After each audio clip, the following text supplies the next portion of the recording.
কোথায় আছো, তাড়াতাড়ি চলে এসো। তো চলো 3 নম্বর মেলা থেকে ঘুরিয়ে নিয়ে আসি। তো এটা তোমরা নিশ্চয়ই বুঝতে পেরে গেছো এটা কোন মেলা।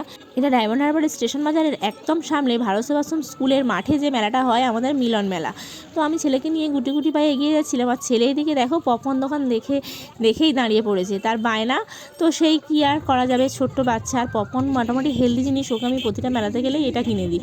তো ওকে পপকর্ন কিনে দিলাম, দিয়ে দেখতে পাচ্ছ আমরা সোজা চলে এসেছি একদম স্টেজের কাছে, কারণ ছেলেকে নিয়ে মেলায় ঢুকবো না, আমি প্রথমে ওকে একটু এই প্রোগ্রামগুলো দেখাবো। তো আমি আর ছেলে এসেছি, তার কারণ হলো কর্তামশাই স্কুল থেকে বাড়ি ফিরে চলে গেছে আড্ডা মারতে। তো আমার একটু রাগ মতো করে এই ছেলেকে নিয়ে বেরোচ্ছিলাম, তো কর্তামশাই স্কুল থেকে এই আড্ডা থেকে চলে এলো, এসে বলছে কী ব্যাপার তোমরা দুজনে যাচ্ছ, দাঁড়াও আমি যাচ্ছি। তো আমি বললাম ঠিক আছে, যাবে যখন বলছো তখন তুমি এসো, আমি ততক্ষণ ছেলেকে নিয়ে গিয়ে একটু এই প্রোগ্রাম দেখাই। ছেলে আমার বেশ শান্ত মনেই কিন্তু বসে বসে দেখছিল, আমি এতটাও ছেলের কাছ থেকে আশা করিনি। তো তারপরে কর্তামশাই এলেও গেটের কাছ থেকে একটু হাই হ্যালো করলো, আমিও উঠে এলাম ছেলেকে নিয়ে, এসে এই আর কি কাপ টাপ দেখছিলাম। তো প্রথমেই কিনিনি, কারণ বাড়ি ফেরার পথে কিনবো, একটু দেখে রাখছিলাম কোনগুলোর কেমন দাম।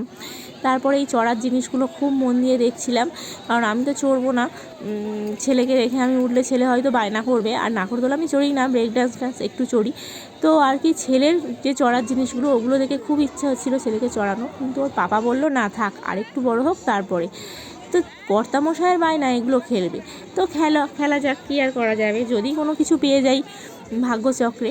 ভাগ্য এতটাই ভালো যে আমাদের সাবান কেস ছাড়া কিছুই জোটেনি, শুধু কর্তামশাই না আমিও খেলেছিলাম। তো ওই আর কি ফাটা কপাল।